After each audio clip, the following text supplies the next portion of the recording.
Hi, I'm Karen Finch and I'm the CEO of Legally Yours.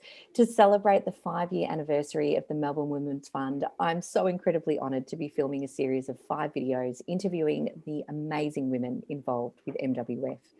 In today's interview, I have the brilliant Kirsten Bartlett, who is the chair of the Strategy Committee at MWF, joining me to discuss how MWF develops engaged and informed philanthropists and how they nurture diverse women to become philanthropic leaders. Kirsten, welcome. Thank you so much for joining me.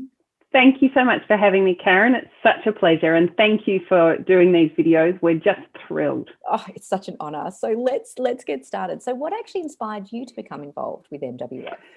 Well, it's such a good question actually to start with. So I've always been interested in social justice issues.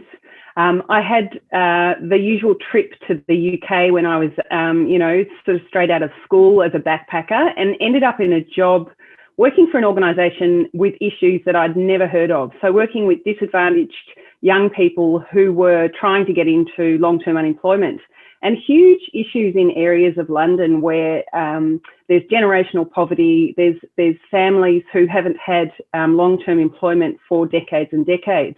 And so for a white middle-class girl from the suburbs of Melbourne to be exposed to those sorts of issues was just incredible. And I felt very lucky at the time to actually have my eyes opened and to start to understand, what a privileged experience I'd had in my life so far. And so that really piqued my interest. And so I became quite interested in social justice issues.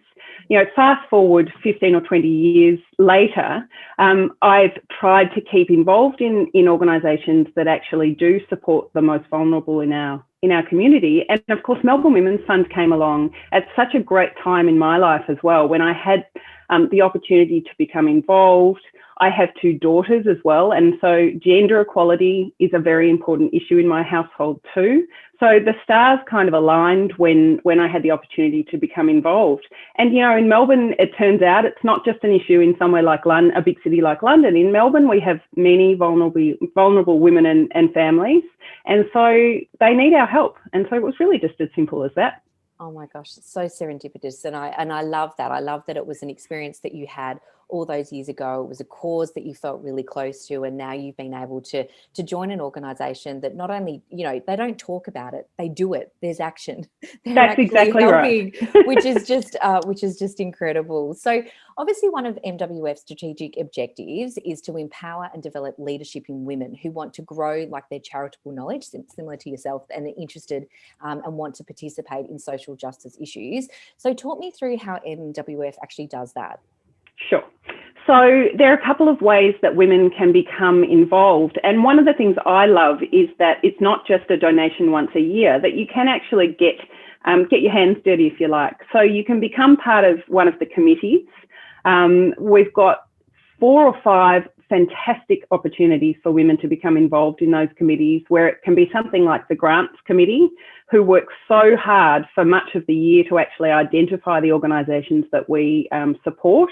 We have our Memberships Committee, who are out there looking to make sure that we sustain and grow the organisation. And of course, we have our Executive Committee as well. We run lots of events through the year too. So not only can people become involved in those committees, there are lots of events where we try and educate our members to understand some of the big issues that happen in our community. We're fortunate that we are connected into organisations that can come and talk to our members. So, for example, we've had esteemed university researchers come and talk about some of the big issues across economic empowerment, across housing vulnerability, across some of the, the issues that are really starting to become more and more prevalent for the women and families that we try and support. And so we have those education moments as well. And of course, we have the opportunity for the women to hear from the organisations themselves too. So each year, as part of our grants awards process, there are a couple of ways that women can come and hear about, really what are the big things these organisations are trying to tackle. And, they're just extraordinary because they genuinely are grassroots organisations. They're not great, big, well-oiled machines like some of the other charitable organisations out there. They really are often just the smell of an oily rag and a deep, passion for what they're trying to do. So lots and lots of ways they can get involved. And you know what I love through hearing all of this, Kirsten, is that it's not just a pay over a bit of money or you give a donation and that's what it is. It's actually, as you said, getting your hands dirty. It's tangible. You can get involved. You can feel like you're actually making a difference. And then, like you say, you hear, and you know, I've been lucky enough to film a couple of videos with some of the MWF grant winners and hear these amazing businesses and then the impact of what MWF does by, you know, supporting them and giving them those grants. It is just phenomenal because you're changing lives, and you're not just changing lives for those not-for-profits and the people that are in those services, but you're changing the lives of the people that are involved with MWF, you know, intergenerationally as well, and getting younger, you know, women involved in this process, which anyway, you can tell I love it. So I do. I love your passion. Oh my gosh. So let me ask you, so why is it so important then for MWF to nurture diverse women to become philanthropic leaders? Because I know that's a passion too. Absolutely. And it's something we wanted to be really explicit about as well. So one of the things that we have to try and tackle, and of course this happens across all sectors, and equally it happens in the philanthropic sector as well, is that we have a gender problem.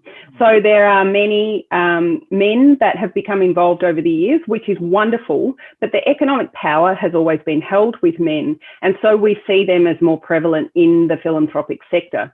And so we really want to see an opportunity for women to be able to shine and make their contribution as well.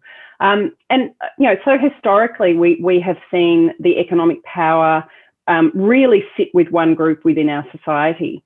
The other thing is that the individuals and families have dominated philanthropy who are very high net worth. And so there's a way of bringing in other people who have a diverse background and who have a diverse income as well, so that they can actually become involved. And that's really been something that hasn't been able to happen in the past. And one of the reasons that collective giving is such a great concept, and you know, Melbourne Women's Fund is a great example of a collective giving arrangement, is that people can actually come together who might not have the big bucks to put into something that they feel needs support, but collectively together we can actually make a huge difference.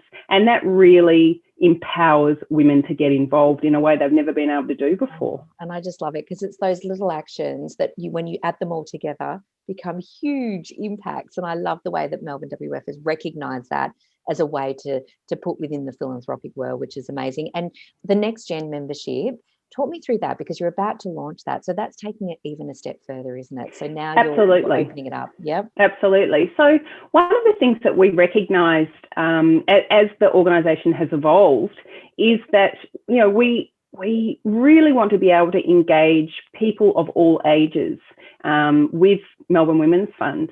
And so if you remember back to the days of being in your 20s, Karen, that maybe you didn't have as much disposable income as you might have these days.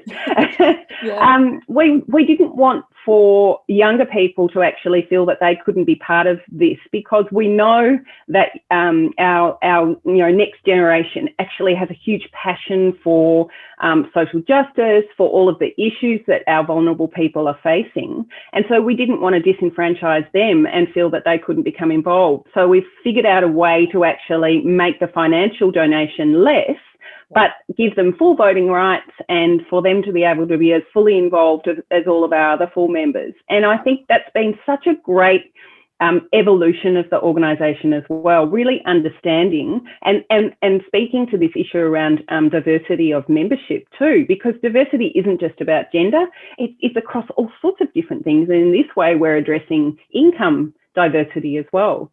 So we think it's a really nice way to get those younger generations involved. Absolutely. And particularly the generation that's coming up, they are so passionate. They've got so much energy and geez, they're crazily creative. So I can just imagine this is just going to be a phenomenal opening up, which I adore. So look, if you're looking to find out more about how you can become a supporter or partner of the Melbourne Women's Fund, or if you're a not-for-profit organisation who would like to find out how you could become an MWF grants winner, head to the melbournewomen'sfund.org.